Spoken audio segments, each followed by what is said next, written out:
الحمد لله رب العالمين والصلاة والسلام على خاتم النبيين أما بعد فأعوذ بالله من الشيطان الرجيم بسم الله الرحمن الرحیم۔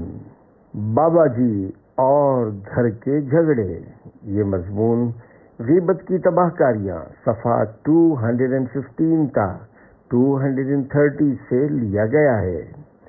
دعائے اتار یا رب المصطفیٰ، جو کوئی 17 صفحات کا رسالہ بابا جی اور گھر کے جھگڑے پڑھ یا سن لے، اسے ایمان و عافیت کے ساتھ سبز گنبد کے زیر سایہ جلوہ محبوب میں شہادت عطا فرما، آمین بجاہ خاتم النبیین صلی اللہ علیہ وآلہ وسلم۔ درود پاک کی فضیلت امیر المومنین حضرت مولا کائنات علی المرتضیٰ شیر خدا رضی اللہ عنہ فرماتے ہیں، جب کسی مسجد کے پاس سے گزرو تو رسول اکرم نور مجسم صلی اللہ علیہ وآلہ وسلم پر درود پاک پڑھو۔ صلو علی الحبیب صلی اللہ علی محمد۔ غیبت کرنے والے کو اشارے سے نہیں، زبان سے روکیے۔ حجت الاسلام حضرت امام محمد بن محمد غزالی رحمۃ اللہ علیہ کے فرمانے والا شان کا خلاصہ ہے، جہاں غیبت ہو رہی ہو اور یہ مروت میں نہیں بلکہ ڈر کے سبب زبان سے روک نہیں سکتا تو دل میں برا جانے تو اب اسے گناہ نہیں ہوگا۔ اگر وہاں سے اٹھ کر جا سکتا ہے یا گفتگو کا رخ بدل سکتا ہے مگر ایسا نہیں کرتا تو گناہ گار ہے۔ اگر زبان سے کہہ بھی دیتا ہے کہ خاموش ہو جاؤ مگر دل سے سننا چاہتا ہے تو یہ منافقت ہے، اور جب تک دل سے برا نہ جانے گناہ سے باہر نہ ہوگا۔ فقط ہاتھ یا اپنے ابرو یا پیشانی کے اشارے سے چپ کرانا کافی نہ ہوگا، کیونکہ یہ سستی ہے اور غیبت جیسے گناہ کو معمولی سمجھنے کی علامت ہے۔ اگر فساد کا اندیشہ نہ ہو تو غیبت کرنے والے کو سختی سے واضح الفاظ میں روکے۔ تاجدار مدینہ منورہ سلطان مکہ مکرمہ صلی اللہ علیہ وآلہ وسلم نے ارشاد فرمایا، جس شخص کے پاس کسی مومن کو ذلیل کیا جا رہا ہو اور وہ طاقت رکھنے کے باوجود اس کی مدد نہ کرے، اللہ پاک قیامت کے دن لوگوں کے سامنے اسے رسوا کرے گا۔ علماء کو عوام نہ ٹوکیں۔ اے عاشقان رسول، غیبت سے روکنے والے کے لیے اتنی معلومات ہونا ضروری ہے کہ وہ گناہوں بھری غیبت کی پہچان رکھتا ہو۔ نیز روکتے وقت اپنی بات کا وزن دیکھنا بھی بہت ضروری ہے، کہیں ایسا نہ ہو کہ آپ کسی کو منع کریں اور کوئی فتنہ کھڑا ہو جائے۔ یہ بات بھی ذہن میں رکھیے کہ بعض اوقات بالخصوص اہل علم حضرات کی کوئی بات سرسری طور پر سننے والے کو غیبت لگتی ہے، مگر در حقیقت وہ گناہوں بھری غیبت نہیں ہوتی، کیونکہ غیبت کی جائز صورتیں بھی موجود ہیں۔ محاورہ ہے، خطائے بزرگان گرفتن خطا است، یعنی بزرگوں پر اعتراض کرنا ان کی خطا پکڑنا خود خطا ہے۔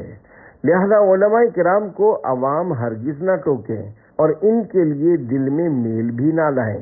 ہاں، اگر آپ کو غیبت کے بارے میں معلومات ہوں اور وہ عالم صاحب واقعی صریح غیبت کر رہے ہوں تو وہاں سے اٹھ جائیے، ممکن ہو تو بات کا رخ بدل دیجیے۔ اگر ہٹنا یا بات بدلنا اور کسی طرح سے غیبت سننے سے بچنا ممکن نہ ہو تو دل میں برا جانتے ہوئے حتی المقدور بے توجہی برتیے۔ اگر ہاں میں سر ہلائیں گے یا دلچسپی اور تعجب کا اظہار کریں گے، تائید میں اچھا، جی، اوہو وغیرہ آوازیں نکالیں گے تو گناہ گار ہوں گے۔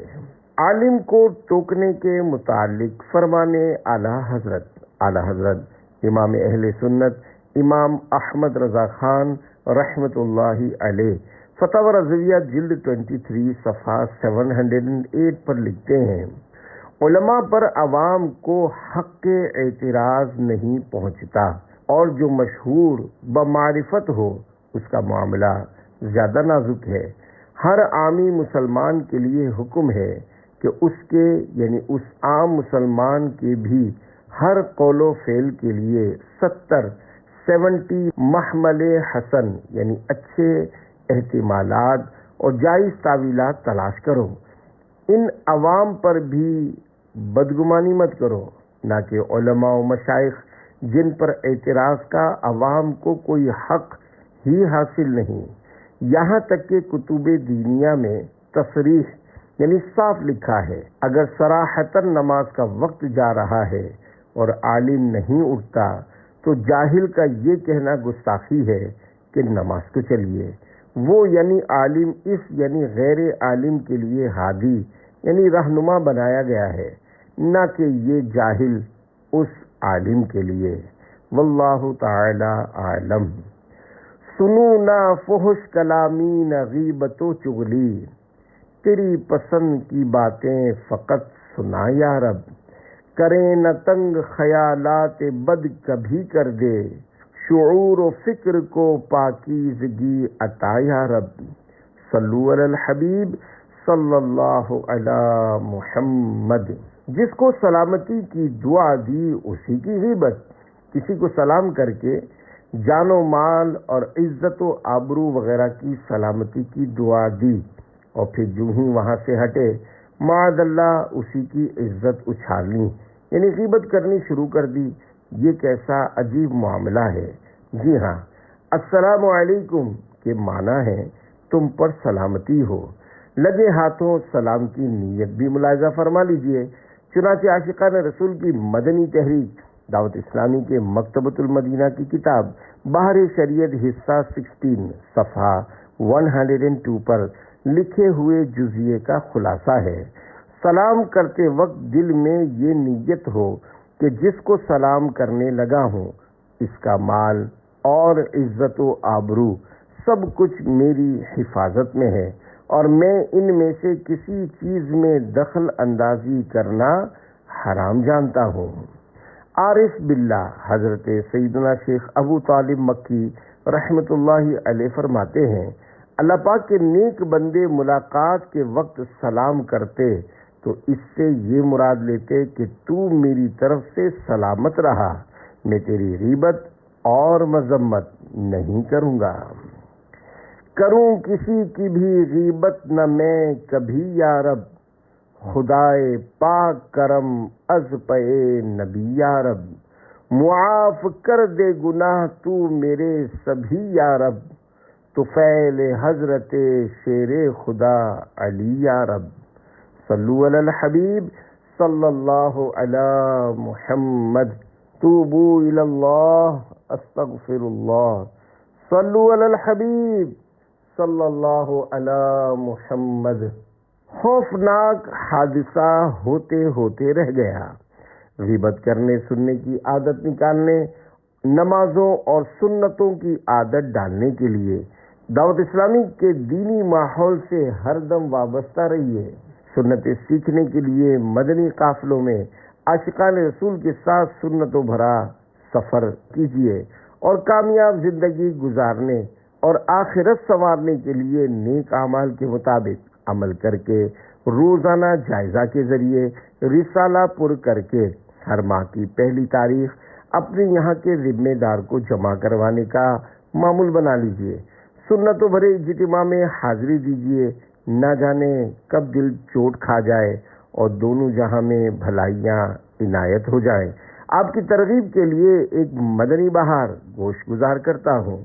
1425 ہجری میں ہونے والے بین الاقوامی 3 دن کے سنتوں بھرے اجتماع صحرائے مدینہ مدینۃ الاولیاء ملتان شریف کے چند روز بعد سگے مدینہ اوفیاءن سے ملنے ایک صاحب پنجاب سے کراچی آئے۔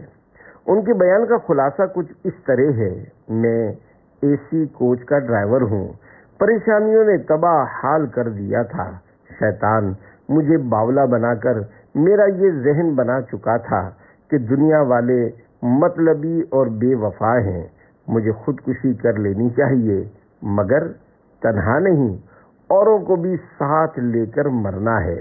بہرحال انہوں نے یہ طے کیا ہوا تھا کہ کھچا کھچ بھری ہوئی کوچ کو پوری رفتار کے ساتھ گہری کھائی میں گرا کر سب سواریوں سمیت اپنے آپ کو ختم کر دوں گا۔ ایسے میں سواریاں لے کر اجتماع صحرائے مدینہ ملتان شریف میں آنے کی سعادت مل گئی۔ گویا ان ہی کے لیے خودکشی کا علاج نامی بیان ہوا۔ سن کر وہ خوف خدا سے لرز اٹھے۔ انہوں نے اچھی طرح سمجھ لیا کہ خودکشی سے جان چھوٹتی نہیں، مزید پھنس جاتی ہے۔ انہوں نے سچے دل سے توبہ کی۔ ان کا کہنا تھا کہ بیان کرنے والے کا نام و پتہ لوگوں سے لے کر اب آپ کے پاس دعائیں لینے آیا ہوں۔ ان کے حق میں دعائیں خیر کی گئی۔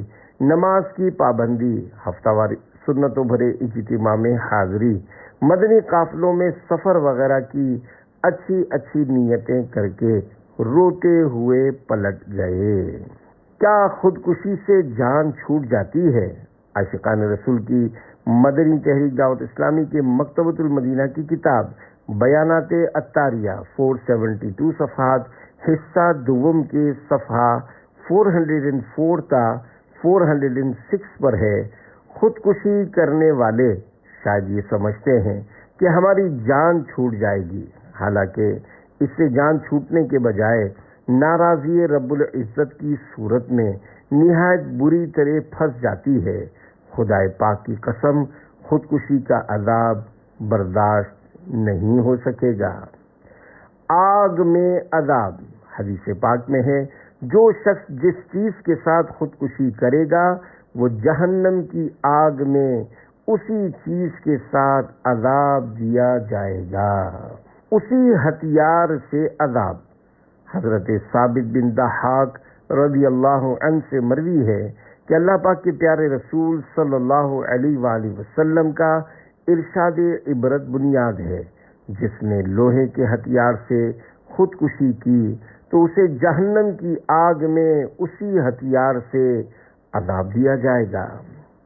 گلا گھونٹنے کا عذاب، حضرت ابو ہریرہ رضی اللہ عنہ سے مروی ہے، رسول کریم صلی اللہ علیہ وآلہ وسلم کا فرمان عبرت نشان ہے، جس نے اپنا گلا گھونٹا تو وہ جہنم کی آگ میں اپنا گلا گھونٹتا رہے گا، اور جس نے خود کو نیزہ مارا وہ جہنم کی آگ میں خود کو نیزہ مارتا رہے گا۔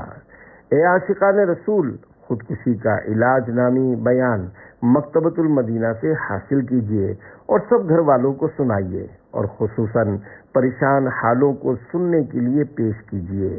الحمدللہ اسی بیان کو حسب ضرورت ترمیم کے ساتھ بنام خودکشی کا علاج رسالے کی صورت میں بھی پرنٹ کیا گیا ہے۔ اپنے عزیزوں کے ایصال ثواب کے لیے دعوت اسلامی کے مکتبۃ المدینہ سے زیادہ خرید کر غم کے ماروں، دکھیاروں اور بیماروں بلکہ عام مسلمانوں میں تقسیم کیجیے۔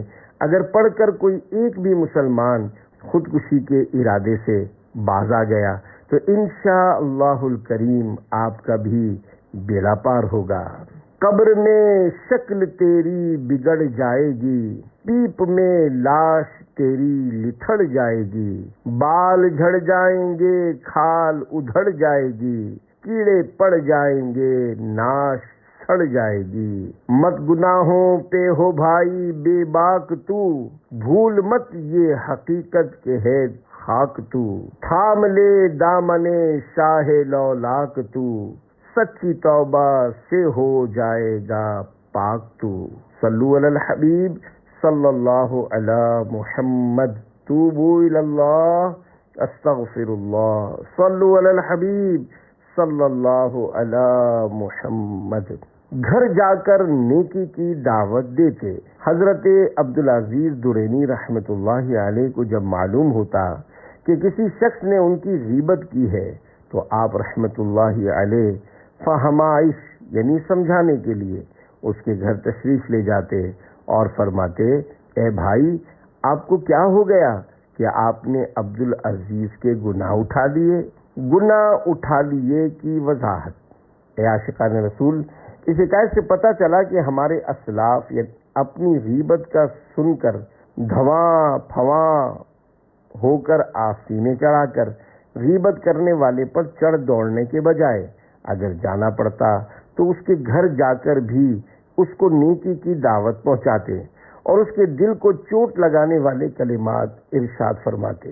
اس حکایت میں گناہ اٹھا لیے جو کہا گیا، اس سے مراد یہ ہے کہ اگر بغیر توبہ اور مغتاب یعنی جس کی غیبت کی اس سے بے معاف کروائے مرا تو جس کی غیبت کی ہے اس کو اپنی نیکیاں دینی پڑیں گی۔ اگر نیکیاں نہ ہوئیں یا کم پڑ گئیں تو اس کے گناہ اپنے سر اٹھانے پڑیں گے۔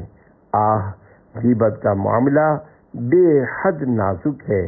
توبہ توبہ، ہماری کروڑوں بار توبہ۔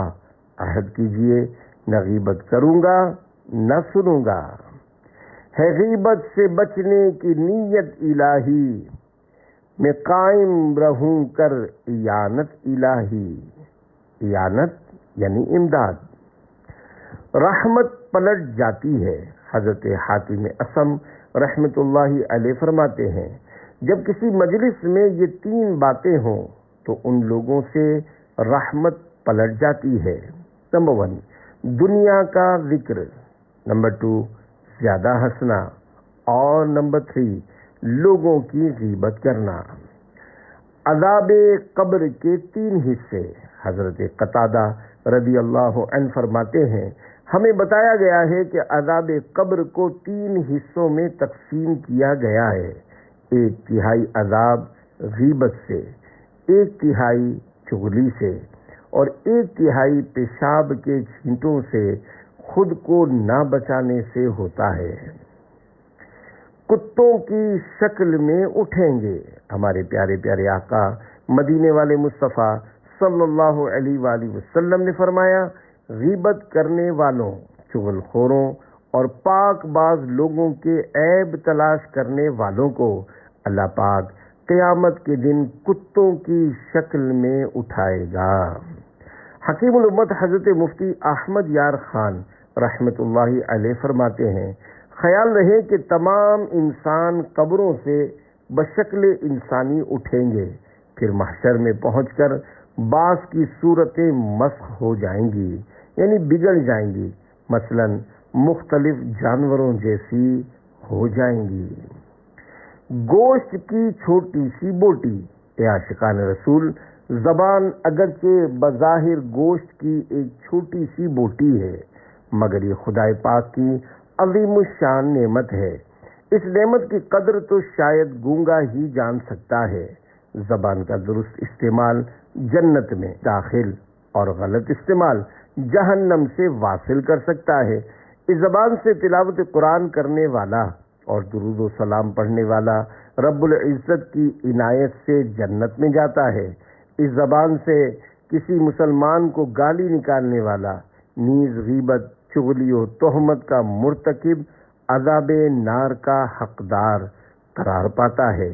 اگر کوئی بدترین کافر بھی دل کی تصدیق کے ساتھ زبان سے لا الہ الا اللہ محمد الرسول اللہ صلی اللہ علیہ وآلہ وسلم پڑھ لے تو کفر و شرک کی ساری گندگی سے پاک ہو جاتا ہے۔ اس کی زبان سے نکلا ہوا یہ کلمہ طیبہ اس کے گزشتہ تمام گناہوں کے میل کچیل کو دھو ڈالتا ہے۔ زبان سے ادا کیے ہوئے اس کلمہ پاک کے باعث وہ گناہوں سے ایسا پاک و صاف ہو جاتا ہے جیسا کہ اس روز تھا جس روز اس کی ماں نے اسے جنا تھا۔ یہ عظیم مدنی انقلاب دل کی تائید کے ساتھ زبان سے ادا کیے ہوئے کلمے شریف کی بدولت آیا۔ ہر بات پر سال بھر کی عبادت کا ثواب۔ اے کاش ہم بھی اپنی زبان کا صحیح استعمال کرنا سیکھ لیں، غیبتوں، چغلیوں اور تہمتوں بھری باتوں سے پیچھا چھڑا لیں۔ بے شک اللہ و رسول صلی اللہ علیہ وآلہ وسلم کی مرضی کے مطابق اگر زبان کو چلایا جائے تو جنت میں گھر تیار ہو جائے گا۔ اس زبان سے ہم تلاوت قرآن پاک کریں، ذکر اللہ کریں، درود و سلام کا ورد کریں، خوب خوب نیکی کی دعوت دیں کہ انشاءاللہ ہمارے وارے ہی نیارے ہو جائیں گے۔ مکاشفۃ القلوب میں ہے، حضرت موسیٰ کلیم اللہ علیہ السلام نے بارگاہ خداوندی میں عرض کی، اے رب کریم، جو اپنے بھائی کو بلائے اور اسے نیکی کا حکم کرے اور برائی سے روکے، اس شخص کا بدلہ کیا ہوگا؟ فرمایا، میں اس کے ہر کلمے کے بدلے 1 سال کی عبادت کا ثواب لکھتا ہوں اور اسے جہنم کی سزا دینے میں مجھے حیا آتی ہے۔ عاشقان رسول کے میٹھے بول کی برکات۔ پیارے پیارے اسلامی بھائیوں، نیکی کی بات بتانے، گناہ سے نفرت دلانے اور ان کاموں کے لیے کسی پر انفرادی کوشش کا ثواب کمانے کے لیے یہ ضروری نہیں کہ جس کو سمجھایا وہ مان جائے تو ہی ثواب ملے گا، بلکہ اگر وہ نہ مانے تب بھی انشاءاللہ الکریم ثواب ہی ثواب ہے۔ اور اگر آپ کی انفرادی کوشش سے کسی نے گناہوں سے توبہ کر کے سنتوں بھری زندگی گزارنی شروع کر دی، پھر تو انشاءاللہ الکریم آپ کا بھی بیڑا پار ہو جائے گا۔ آئیے اس ضمن میں انفرادی کوشش کی ایک مدنی بہار سنتے چلیں۔ چنانچہ شہر قصور پنجاب پاکستان کے ایک اسلامی بھائی میٹرک کے طالب علم تھے۔ پوری صحبت کے باعث زندگی گناہوں میں بسر ہو رہی تھی۔ مزاج بے حد غصیلا تھا۔ بدتمیزی کی عادت بد اس حد تک پہنچ چکی تھی کہ والد صاحب کجا، دادا جان اور دادی جان کے سامنے بھی کینچی کی طرح زبان چلاتے۔ ایک روز عاشقان رسول کی مدنی تحریک دعوت اسلامی کا ایک مدنی قافلہ ان کے محلے کی مسجد میں آ پہنچا۔ خدا کا کرنا ایسا ہوا کہ وہ عاشقان رسول سے ملاقات کے لیے پہنچ گئے۔ ایک اسلامی بھائی نے انفرادی کوشش کرتے ہوئے انہیں درس میں شرکت کی دعوت پیش کی۔ ان کے میٹھے بول نے ان پر ایسا اثر کیا کہ وہ ان کے ساتھ درس میں بیٹھ گئے۔ انہوں نے درس کے بعد انتہائی میٹھے انداز میں انہیں بتایا کہ چند ہی روز بعد صحرائے مدینہ ملتان شریف میں دعوت اسلامی کا 3 روزہ بین الاقوامی سنتوں بھرا اجتماع ہو رہا ہے، آپ بھی شرکت کر لیجیے۔ ان کے درس نے ان پر بہت اچھا اثر کیا تھا، لہذا وہ انکار نہ کر سکے، یہاں تک کہ وہ سنتوں بھرے اجتماع صحرائے مدینہ ملتان میں حاضر ہو گئے۔ وہاں کی رونقیں اور برکتیں دیکھ کر وہ حیران رہ گئے۔ اجتماع میں ہونے والے آخری بیان، گانے باجے کی ہولناکیاں سن کر وہ تھرا اٹھے اور آنکھوں سے آنسو جاری ہو گئے۔ الحمدللہ وہ گناہوں سے توبہ کر کے اٹھے اور دعوت اسلامی کے مدنی ماحول سے وابستہ ہو گئے۔ ان کی مدنی ماحول سے وابستگی سے ان کے گھر والوں نے اطمینان کا سانس لیا۔ دعوت اسلامی کے مدنی ماحول کی برکت سے ان جیسے نوجوان کی اصلاح سے متاثر ہو کر ان کے بڑے بھائی نے بھی داڑھی مبارک رکھنے کے ساتھ ساتھ امامہ شریف کا تاج بھی سجا لیا۔ ان کی ایک ہی بہن ہے، الحمدللہ اس نے بھی مدنی برقع پہن لیا۔ الحمدللہ گھر کا ہر فرد سلسلہ عالیہ قادریہ رضویہ میں داخل ہو کر سرکار غوث اعظم رحمت اللہ علیہ کا مرید ہو گیا۔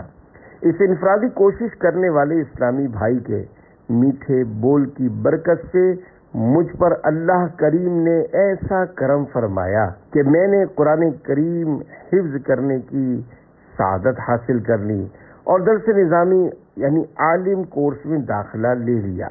الحمدللہ دعوت اسلامی کے مدنی کاموں کے تعلق سے علاقائی قافلہ ذمہ دار بھی بنے۔ دل پہ گر زنگ ہو سارا گھر تنگ ہو، داغ سارے دھلیں قافلے میں چلو، ایسا فیضان ہو حفظ قرآن ہو، خوب خوشیاں ملیں قافلے میں چلو۔ صلو علی الحبیب صلی اللہ علی محمد۔ قبر کا بھیانک تصور۔ اے عاشقان رسول غور کیجئے، سوچئے، ہو سکتا ہے آج ہی موت آ جائے، دنیا کی ساری نعمتیں چھوٹ جائیں، سب ارمان خاک میں مل جائیں اور دیکھتے ہی دیکھتے جنازہ قبرستان میں داخل ہو جائے۔ آہ آہ آہ، تصور کیجئے اس وقت کیا گزر رہی ہوگی۔ جب قبر میں تنہا رکھ کر اوپر سے منو مٹی ڈال کر ناز اٹھانے والے رخصت ہو رہے ہوں گے۔ ہائے گھپ اندھیرا، آہ وحشت کا بسیرا، ایسے میں اگر غیبتوں، چغلیوں، عیب دریوں، تہمتوں اور بدگمانیوں وغیرہ وغیرہ گناہوں کے سبب اندھیری قبر میں خوفناک مار پیٹ شروع ہو گئی، بھیانک آگ سلگا دی گئی، طرح طرح کے زہریلے سانپ، بچھو کفن پھاڑ کر نازک بدن سے لپٹ گئے تو کیا بنے گا؟ عقل بھی سلامت ہوگی، بے ہوشی بھی طاری نہ ہوگی، چیخ و پکار بھی بیکار ثابت ہوگی، نہ کسی کو پاس بلا سکیں گے، نہ خود کسی کے پاس جا سکیں گے۔ ہائے میرے اللہ، گھپ اندھیرا ہی کیا وحشت کا بسیرا ہوگا، قبر میں کیسے اکیلا میں رہوں گا یا رب، گر کفن پھاڑ کے سانپوں نے جمایا قبضہ، ہائے بربادی کہاں جا کے چھپوں گا یا رب، ڈنک مچھر کا سہا جاتا نہیں، کیسے میں پھر قبر میں بچھو کے ڈنک آہ سہوں گا یا رب، گر تو ناراض ہوا میری ہلاکت ہوگی، ہائے میں نارے جہنم میں جلوں گا یا رب، عفو کر اور صدا کے لیے راضی ہو جا، گر کرم کر دے تو جنت میں رہوں گا یا رب۔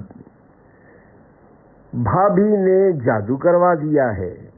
اے عاشقان رسول، گھر میں بیماری، پریشانی یا بے روزگاری ہو تو آج کل اکثر وسوسہ آتا ہے کہ شاید کسی نے جادو کروا دیا ہے، لہذا بابا جی تعویذ دھاگا دینے والے سے رابطہ کیا جاتا ہے۔ بالفرض بابا جی بتا دیں کہ تمہارے قریبی رشتہ دار نے جادو کروایا ہے تو عموماً بہو یا بھابھی کی شامت آ جاتی ہے۔ بعض اوقات بابا جی جادو کرنے والے یا والی کے نام کا پہلا حرف بلکہ نام ہی بتا دیتے ہیں۔ کبھی کبھی تو سوئیوں والا ماش کے آٹے کا پتلا اور تعویذ وغیرہ بھی گھر سے برآمد ہو جاتا ہے، اور پھر لوگ ایسے بابا جی پر اندھا بھروسہ کر لیتے ہیں اور خاندان بھر میں غیبت و بہتان تراشی کا بدترین سلسلہ چل نکلتا، نتیجتاً ہرا بھرا لہلہاتا خاندان تاخت و تاراج ہو کر رہ جاتا ہے۔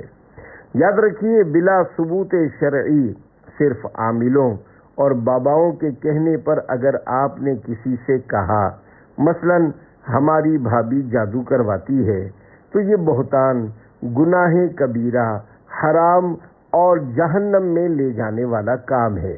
اور اگر کسی نے چھپ کر واقعی جادو کروا بھی دیا ہو اور آپ کو یقینی طور پر پتہ چل گیا ہو، تب بھی اس مخصوص فرد کا جادو کے حوالے سے بلا مصلحت شرعی کسی سے تذکرہ کرنا غیبت ہے۔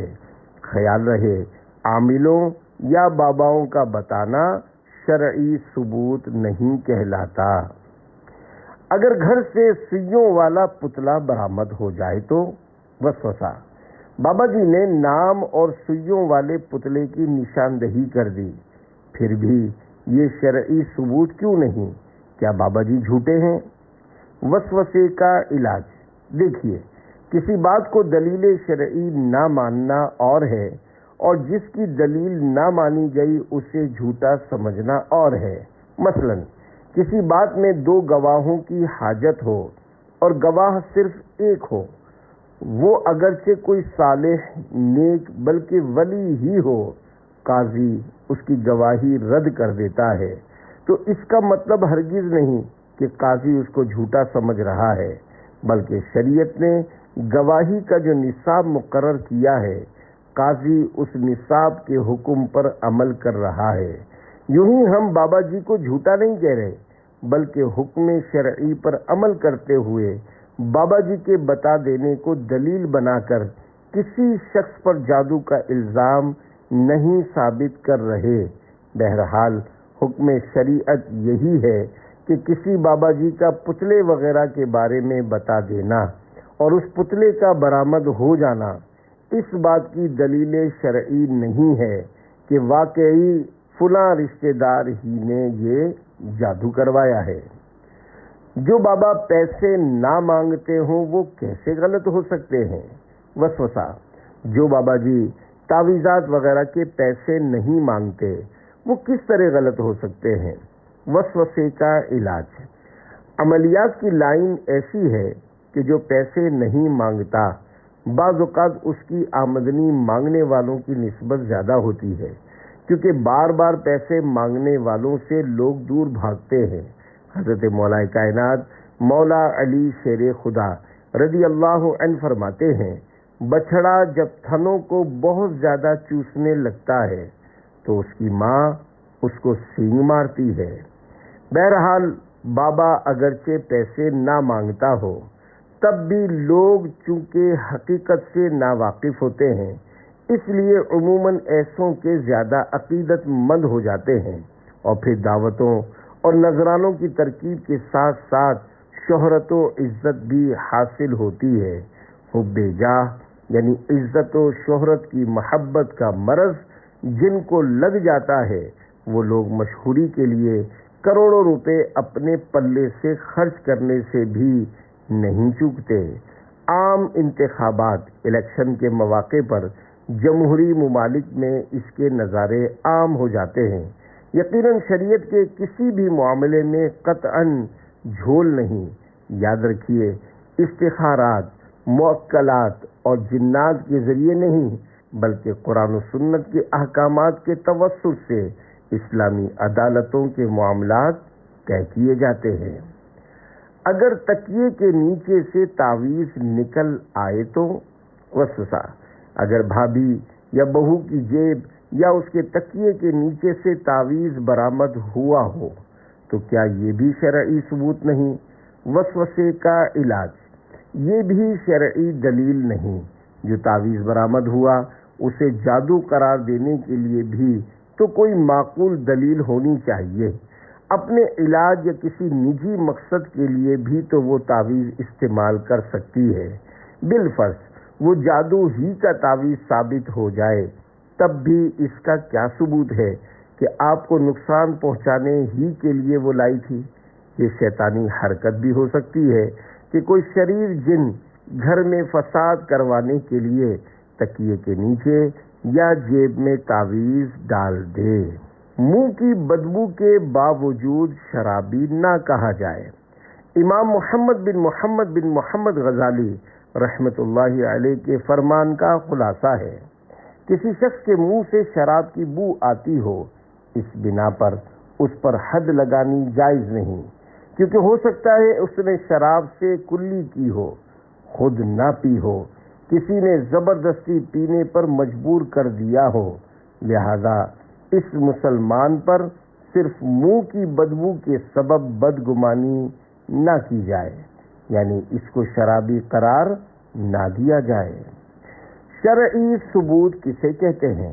شرعی ثبوت کی یہاں صورت یہ ہے کہ یا تو جس پر الزام ہے وہ خود بہوش و حواس اقرار کرے کہ میں نے جادو کروایا ہے۔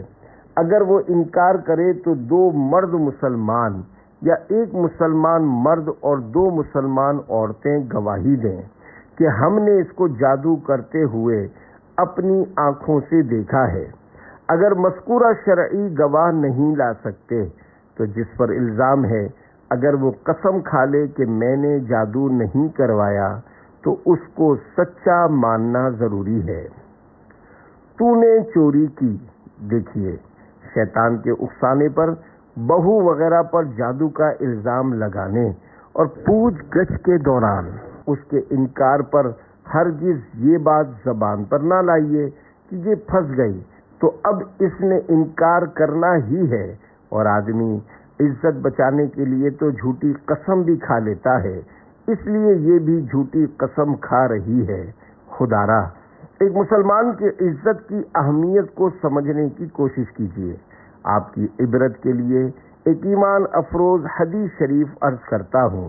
چنانچہ حضرت ابو ہریرہ رضی اللہ عنہ فرماتے ہیں، اللہ پاک کی عطا سے غیب کی خبر دینے والے پیارے پیارے مصطفیٰ صلی اللہ علیہ وآلہ وسلم کا فرمان عالی شان ہے۔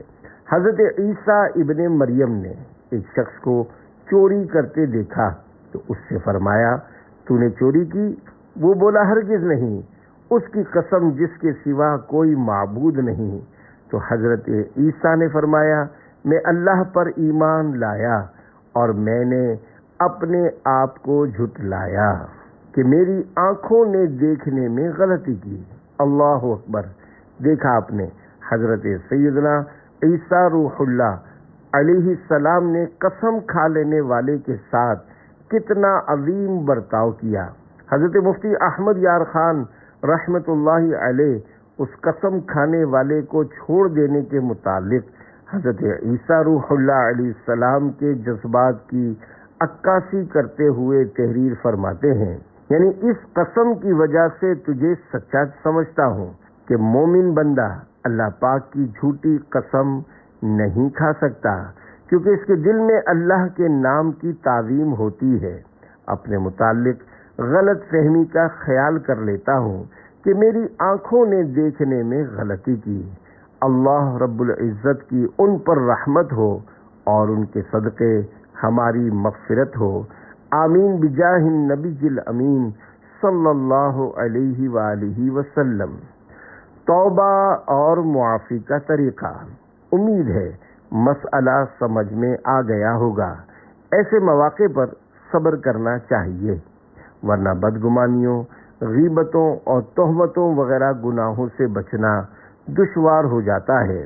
اب اگر کسی نے اس طرح کی خطا کی ہے اور بغیر ثبوت شرعی جادو کا الزام لگا بیٹھا ہے تو وہ اللہ پاک کی بارگاہ بے کس پناہ میں گڑ گڑا کر توبہ کرے اور توبہ کے تقاضے بھی پورے کرے۔ نیز جس پر الزام لگایا، مثلا بھابھی یا بہو وغیرہ، تو ان سے معاف بھی کروائے۔ رسمی طور پر صرف سوری کہہ دینا کافی نہیں، بلکہ جس دھڑلے یعنی بے باکی اور دھوم دھڑکے سے اس کی بدنامی اور دل آزاری کی ہے، اسی کی مناسبت سے خوب عاجزی کر کے، گڑ گڑا کر اور ہاتھ جوڑ کر اس سے اس قدر معافی مانگے کہ اس کا دل مطمئن ہو جائے اور وہ معاف کر دے۔ نیز جن جن کو یہ بات بتائی ہو ان کے سامنے بھی کہنا پڑے گا کہ میں نے جھوٹا الزام لگایا تھا۔ واقعی یہاں نفس معافی مانگنے سے انکار ہی کرے گا۔ اب بندے پر ہے کہ معافی مانگ کر دنیاوی طور پر اپنے نفس کی معمولی سی ذلت اختیار کرے یا آخرت کی دردناک رسوائی اور ہولناک سزا۔ دیکھیے، شیطان طرح طرح کے ہیلے بہانے سجھائے گا، وسوسہ دلائے گا کہ مثلاً یوں تو یہ سر چڑھ جائے گی، اس کا دل کھل جائے گا، ہم پر قبضہ جما لے گی، ہماری بدنامی ہو جائے گی وغیرہ۔ آپ ان شیطانی خیالوں کی طرف نہ جائیے، اللہ پاک کی رضا کے لیے حکم شریعت پر عمل کیجیے۔ انشاءاللہ الکریم اس کی برکت خود ہی دیکھ لیں گے۔ یہاں تک کہ خدا نہ خواستہ وہ واقعی مجرمہ ہوئی، تب بھی آپ کی خوش اخلاقی اور عاجزی کی برکت سے انشاءاللہ الکریم آپ کی خیر خواہ بن جائے گی۔ ڈرائیور کی جان بچ گئی۔ کراچی کے علاقے نیا آباد کی ایک اسلامی بہن کے حلفیہ بیان کا خلاصہ ہے کہ میرے ایک بھائی جو کہ عرب شریف کے شہر ریاض میں بحیثیت ڈرائیور ملازمت کر رہے ہیں، ایک دن ڈرائیونگ کے دوران خطرناک حادثہ ہوا اور وہ بے ہوش ہو گئے۔ دماغی چوٹیں اتنی زیادہ تھیں کہ بچنے کی امید نہ رہی۔ ہم لوگ مجبور تھے، ان کو دیکھنے بھی نہ جا سکتے تھے۔ الحمدللہ میں عاشقان رسول کی مدنی تحریک دعوت اسلامی کے اسلامی بہنوں کے ہفتہ وار سنتوں بھرے اجتماع میں شرکت کیا کرتی تھی۔ میں نے بھائی جان والی پریشانی اپنے علاقے کی ایک اسلامی بہن کو بتائی۔ انہوں نے مجھے دلاسا دیا اور مشورہ دیا کہ اسی طرح پابندی سے اجتماع میں شرکت کر کے خوب دعا کیا کرو۔ چنانچہ میں نے ایسا ہی کیا۔ الحمدللہ اجتماع میں کی جانے والی دعاؤں کی برکت سے 3 ماہ کے اندر اندر بھائی جان نے بات چیت شروع کر دی۔ ڈاکٹر بھی حیران رہ گئے کیونکہ دماغی چوٹیں بہت زیادہ تھیں اور بظاہر بچنے کی امید بہت کم تھی۔ الحمدللہ اجتماعات کی برکات پر میری عقیدت اور زیادہ مضبوط ہوئی۔ اے اسلامی بہنوں، کبھی چھوڑنا مت، مصائب کو دے گا بھگا مدنی ماحول، تو پردے کے ساتھ اجتماعات میں آ، تیری دے گا بگڑی بنا مدنی ماحول۔ صلو علی الحبیب صلی اللہ علی محمد۔ فرمانے امیر اہل سنت دامت برکاتہم العالیہ، تسخیر قلوب یعنی دلوں کو قابو کرنے کا بڑا وظیفہ چہرے پر مسکراہٹ رکھنا ہے، مگر سنت کی نیت سے مسکرائیے اور نیکی کی دعوت کی خاطر لوگوں کو قریب کیجیے۔